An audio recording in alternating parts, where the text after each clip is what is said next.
ভক্ত বৈষ্ণবের চরণে তবেই তো মহারাজ করে আমার গৌরাঙ্গের ওই উপমাধুরী দর্শন। যদি কোনো ভাগ্যবান ভাগ্যনিষ্ঠ জ্ঞানহীন ভক্তিহীন কৃষ্ণ প্রেম মাধুর্যহীন পরমদিন উত্তমানন্দ দাস এবং আমাদের ক্ষুদ্র সম্প্রদায়ের কোটি কোটি ধন্যবাদ। বেলি অবসান কাল,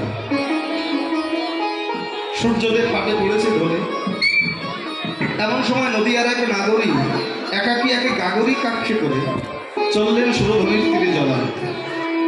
এই যে দেখুন, আমরা যদি নতুন কোনো জায়গায় যাই, নতুন কোনো জিনিস দেখে আসি, আমরা গৃহে এসে সেই কথা বর্ণনা করি যে হ্যাঁ অমুক জায়গায় গিয়েছিলাম, এমন একটি জিনিস দেখে এলাম, এমন একটি জায়গা দেখে এলাম যার কথা বলার মতো না। কি গো বাবা, বলি না এই কথাগুলো? কার কাছে বলি? আমাদের আপন স্বজন প্রিয়জন যারা। আজকে ঠিক তেমনি করে নদীয়ার একে গৌর প্রিয় নাগরী তার মতো একে গৌর অনুরাগিনীকে সম্মুখে। এই যে অনুরাগটা কেমন দেখুন, অনুরাগ না থাকলে কি কখনো ভগবান কৃপা লাভ হয়? আমরা জানি ধ্রুব 5.5 বছর বয়সে ভগবানকে লাভ করেছে। ধ্রুবের পিতা ছিল রাজা উত্থানপাদ, তার ছিল 2টি স্ত্রী, একটা নাম হলো সুরুচি আর একটা নাম হলো সুনীতি। তো সুনীতির গর্ভে, এই সুরুচির গর্ভে কিন্তু ধ্রুব আসেননি। এই যে মায়েরা কথা হচ্ছে এদিকে, ধ্রুব এলেন কার গর্ভে? না সুনীতির গর্ভে। কেননা সুরুচিকে যার রুচি ভালো। এই জগতে অনেক মায়েরা আছে দেখবেন, সারাদিন ড্রেসিং টেবিলের সামনে বসে থাকবে, বেশ ডিজাইন করে নিজেকে সাজাবে, সপ্তাহে 5 বার বিউটি পার্লারে যান। এমন রুচি যার আছে, এই রুচিতে ভগবানকে লাভ করা যায় না। ভগবানকে লাভ করতে প্রয়োজন হয় সুনীতির। তাই তো সুরুচির গর্ভে নয়, ধ্রুব এলেন সুনীতির গর্ভে। নীতি যার ঠিক আছে ভগবান তার কাছে আছে, নীতি যার ঠিক নেই ভগবান তার কাছে। ছোট্ট ধ্রুব 5.5 বছর বয়স, মায়ের কাছে আবদার করে বললেন, মা গো, এ জগতে সবাই বাবার কোলে ওঠে, আমি কি কোনোদিন উঠব? সুনীতি রাজা উত্থানপাদকে দেখিয়ে বলেছিল, ধ্রুব বাবা, ওই যে তোর বাবা দাঁড়িয়ে, জাগিয়ে কোলে। ছোট্ট ধ্রুব জীবনে প্রথমবার বাবার কোলে ছুটতে ছুটতে গিয়ে উঠে পরম আনন্দে খেলা খেলছে। এমন সময় সুরুচি দেখতে পেয়ে ধ্রুবকে বাবার কোল থেকে নামিয়ে দিয়েছে। ছোট্ট বাচ্চা তো অন্তরে বড় ব্যথা পেয়েছে, কাঁদতে কাঁদতে মায়ের কাছে এসে বলছে, মা, এ জগতে এমন কি কোনো বাবা নেই যে একবার কোলে নিলে কখনো কোল থেকে নামিয়ে দেয় না? সুনীতি ডেকে বলেছিল, বাবা আছে। কে? বিশ্ব সৃষ্টির স্রষ্টা অনাদিরাদি গৌর। ধ্রুব সিদ্ধান্ত নিল, যদি তাই হয় তাহলে কেন এই মায়ার সংসার? যে সংসারে মানুষ মানুষকে ভালোবাসতে পারে না, মানুষ মানুষকে আপন করতে পারে না, সেই মিছে মায়ার সংসারে কেন? ধ্রুব সংসার ছেড়ে চলে যাচ্ছে। উত্থানপাদ ডেকে বলছে, ধ্রুব, তোমাকে 5টা গ্রাম লিখে দিচ্ছি, সেইখানে থাকো, তবুও তুমি ঘর ছেড়ে যেও। ধ্রুব তবুও চলে যাচ্ছে। উত্থানপাদ ডেকে বললেন, ধ্রুব, তোমাকে রাজ্যের অর্ধেক দিয়ে দিচ্ছি, তুমি সেইখানে থাকো, তবুও যেও। এবার ধ্রুব দাঁড়িয়ে বাবার দিকে ফিরে বলছে, বাবা, এতক্ষণ যাচ্ছিলাম আর ভাবছিলাম যে যাবো কি যাব না, কিন্তু এখন বুঝতে পারছি ঠিক যাবো। কি বলছো ধ্রুব? রাজ্যের অর্ধেক দিয়ে দেবো, তাও তুমি যাবে? বলছে, বাবা, কৃষ্ণ ভজিরই ভজবো বলে মন্তব্য করেছি মাত্র, তাতেই যদি রাজ্যের অর্ধেক পাওয়া যায়, কৃষ্ণ ভজলে না জানি কত রাজ্য পাবো।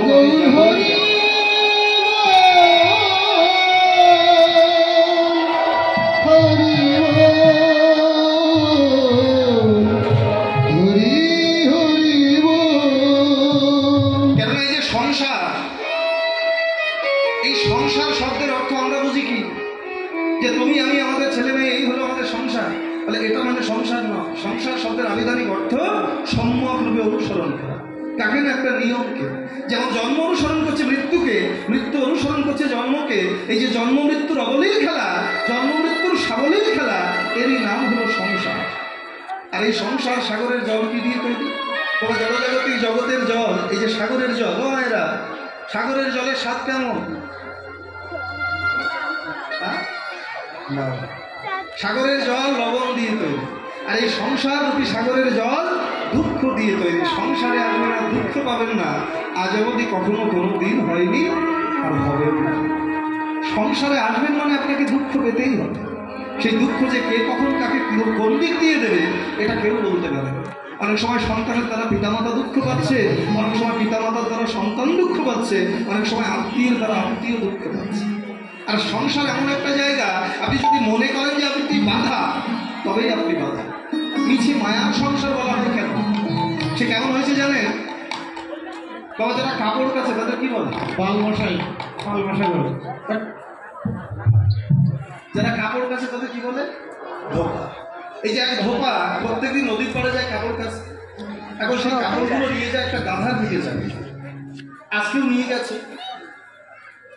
প্রত্যেকদিন ওই নদীর পাড়ে গিয়ে গাধাকে পাশে একটা বটবৃক্ষের সঙ্গে বেঁধে কাপড়গুলো কাছে আবার শুকিয়ে নিয়ে সন্ধ্যাবেলা ঘরে ফেরে।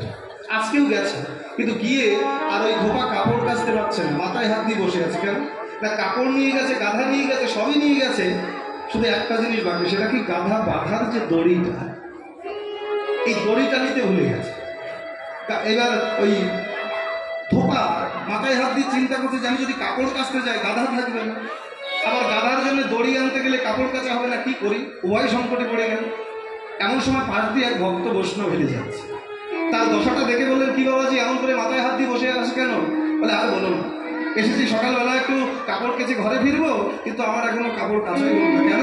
বলে আমি যে গাধাকে বাঁধবো সেই দড়িটা আনতে ভুলে গেছে। বলে এই নিয়ে ভাবছো? আমার সঙ্গে চলো। এই বলে গাধাকে নিয়ে বলছে, গাধাকে কোথায় বাঁধো? বলে এই বটবৃক্ষের শিকড়ের সঙ্গে। বলে আজকেও ঠিক কেমন করে বাঁধো? বলে বাঁধবো, দড়ি তো আনিনি। বলে কেন? যেমন করে তুমি প্রত্যেক দিন হাত ঘুরিয়ে ঘুরিয়ে বাঁধো, আজকেও ঠিক তেমনি তেমনি করেই বাঁধো। বলে দড়িই তো আনেনি। বলে এটা তো তুমি জানো, গাধা তো জানে। দড়িটা যে আনোনি এটা গাধা জানে না, তুমি জানো। তা যেভাবে হাত ঘুরিয়ে ঘুরিয়ে মিছে মায়ার, মানে যেভাবে প্রত্যেকদিন বাঁধো, আজকেও তেমনি করে বাঁধো, তবেই দেখবে গাধা তোমার বসে থাকে। এবার গলায় গলায় হাত ঘুরিয়ে ঘুরিয়ে গাছের শিকড়ের সঙ্গে হাত ঘুরিয়ে যেভাবে প্রত্যেকদিন গাধাকে বাঁধে, আজকেও সেইভাবে যেই বেঁধেছে গাধা অমনি শুয়ে পড়েছে। কাপড় কেচে যখন ঘরে ফিরবে শুকিয়ে, গাধাকে আর উঠাতে পারছে না। ভদ্রলোক চিন্তায় পড়ে গেল, কি করি এখন? বাবাজি কি কোনো মন্ত্রতন্ত্র করে গেল? গাধাকে উঠাতে পারছে না, বসে আছে পথছে। বাবাজি আবার যখন ফিরছে ডেকে বলে, যা বাবাজি তুমি আবার গাধাকে কি মন্ত্রতন্ত্র করে গেলে? এত চেষ্টা করে গাধাকে উঠাতে পারছি। বলে গাধাকে যে ওঠাবে বাঁধনটা খুলেছে, বলে বাঁধেইনি, তা খুললো। বলে সেটা তো তুমি জানো, গাধা তো জানে না। তাহলে কি করবো? বলে যেমন করে বেঁধেছিলে আমার প্রত্যেকদিন যেমন করে খোলো, ঠিক তেমনি ভাবে হাত ঘুরিয়ে খুলে নাও, তবেই দেখবে গাধা তোমার বাড়ি। এবার ধোপা ঠিক তেমনি করে মিছে মিছে বেঁধেছিল, আবার মিছে মিছে ভাবে যেই খুলে দিল, গাধা অমনি উঠে দাঁড়ালো, আর ধোপা কাপড় নিয়ে আপন ঘরে ফিরে গেল। মহাজন সিদ্ধান্ত দিলেন, ঠিক তেমনি করে আমরা এই সংসারের জীব যারা মিছে মায়ার বাঁধনে আটকা পড়ে আছে। এই সংসার এমন একটা জায়গা, আপনি যদি মনে ভাবেন আপনি বাধা, তবে কখনো কোনোদিন ওখান দিয়ে নিজেকে মুক্ত করতে পারবেন না।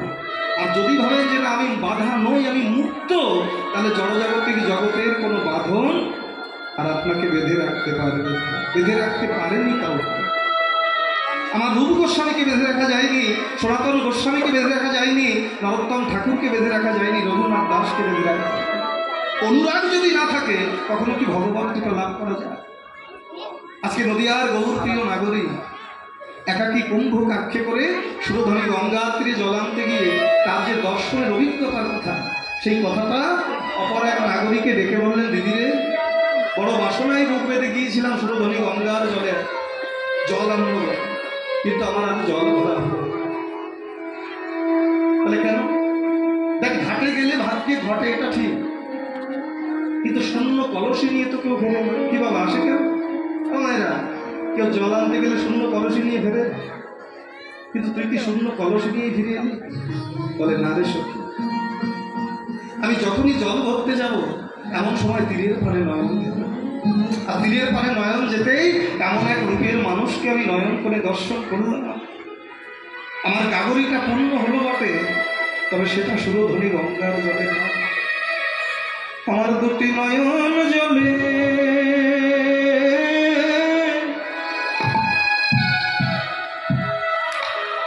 গাগরি পুরাণ হলো,